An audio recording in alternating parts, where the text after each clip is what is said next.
Here we go. Welcome into the show. You're watching the San Francisco 49ers Report. Chase Senior hanging out here with you. Hope you're all having a fantastic Wednesday, December 17th. Here's everything that's coming up here on the show. The Niners signed this four-time Pro Bowler at defensive end. The Niners bringing back a quarterback, working out a couple of offensive linemen. Will that lead to additional roster moves for San Francisco? And a couple of 49ers wide receivers closing in on some incentives that will put some more money into their pockets.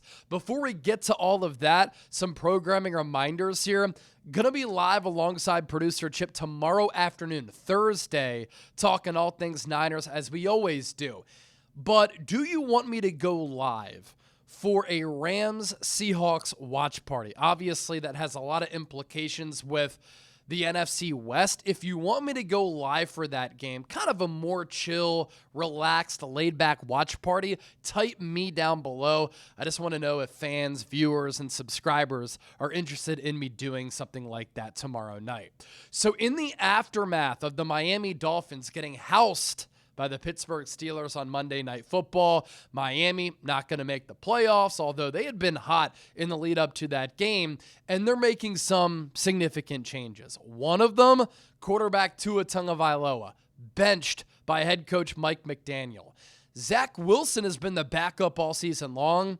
He's not going to get playing time. Instead, the starter from here on out, with Miami having 3 games left, rookie quarterback Quinn Ewers played his college football at Texas. He was once the #1 overall recruit coming out of high school, originally had gone to Ohio State, went to Texas, and pairing up with Steve Sarkisian, he brought Texas football back, put them on the map. He is not mobile, but he's played in a lot of big college games, has really good arm strength. To me, I've always kind of compared his throwing mechanics to a Jay Cutler, where he can whip it, and with the flick of the wrist, the ball can fly out of his hand, but sometimes he has really lazy footwork and tries to just rely on the arm in order to complete throws, and that can lead to misses and turnovers. But Miami wants a long look at Quinn Ewers to end the year, and I wouldn't be surprised if this marks the end of Tua's tenure with Miami. He's due a lot of guaranteed money in 2026, but I could see Miami drafting a quarterback, going with somebody cheaper, eating that money for next year just so that they can usher in a new era at the quarterback spot and perhaps let Mike McDaniel pair up with a new young quarterback with this Dolphins organization, because I do like some of the concepts and some of the play calls and the scheme that Mike McDaniel runs, of course, a Kyle Shanahan disciple. But for Tua, just hasn't been good enough for a long time. And obviously, I think the concussions have led to him being a little bit skittish in the pocket. But what's really a problem, and has become a huge problem throughout his career, the increasing amount of turnovers, the inability to play in the cold.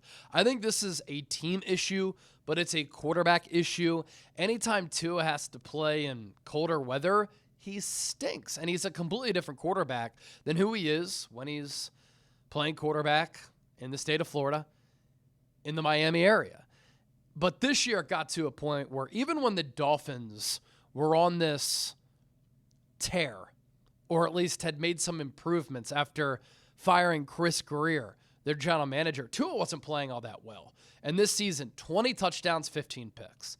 Just not a sustainable way to play football. So that's one of the big changes that the Dolphins have made with their team.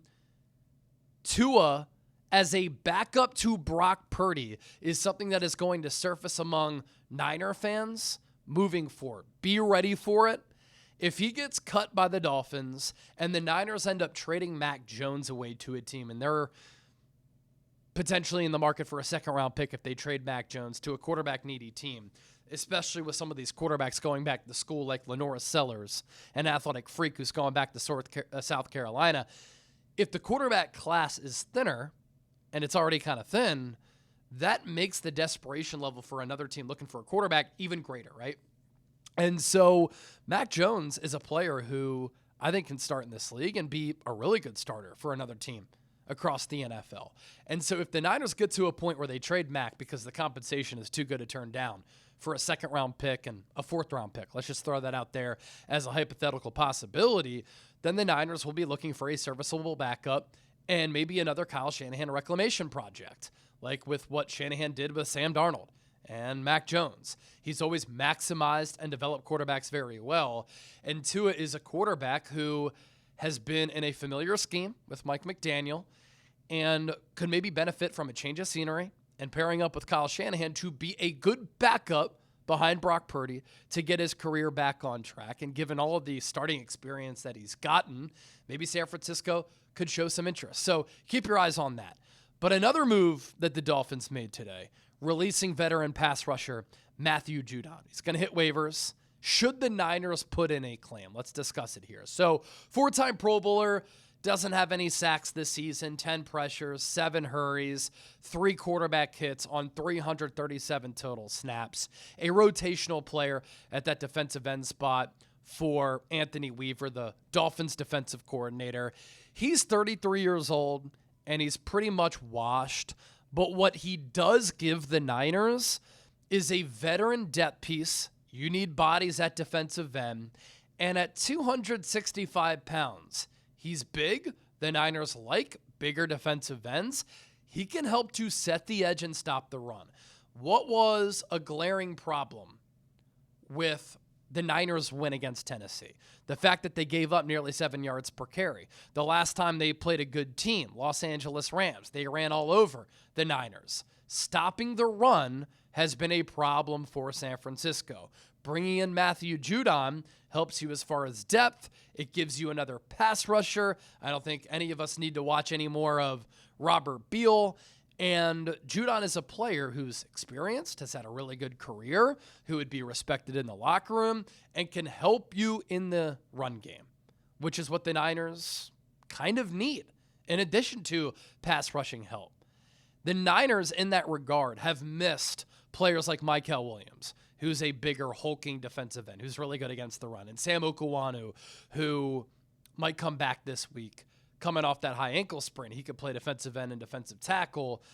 And Matthew Judon is a player who maybe Robert Saleh and Chris Kosera could get a couple of sacks out of him for the remainder of the year. What you'd be looking for, though, is him helping you from time to time, occasional downs against the run. And if he can get after the quarterback, obviously that would be fantastic.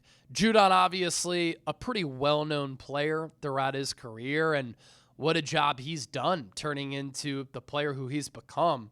He was a 5th-round pick out of Grand Valley State all the way back in 2016.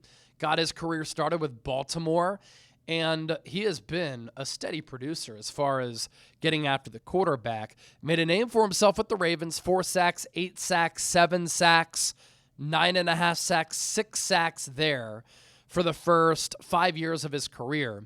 And then he goes to New England, and under Bill Belichick really found a groove. 12.5 sacks, a career high, 15.5 sacks. That was the last time that he had a double-digit season. That came in 2022. 4 straight years there. The final 2 in Baltimore, the first 2 with New England, where Matthew Judon was a Pro Bowler and one of the top pass rushers in the game. Since then, really not much. From the 15.5 sack season forward, 2023 he had 4 sacks. Last year he had 5.5 for Atlanta, one of the worst pass rushing teams in the NFL.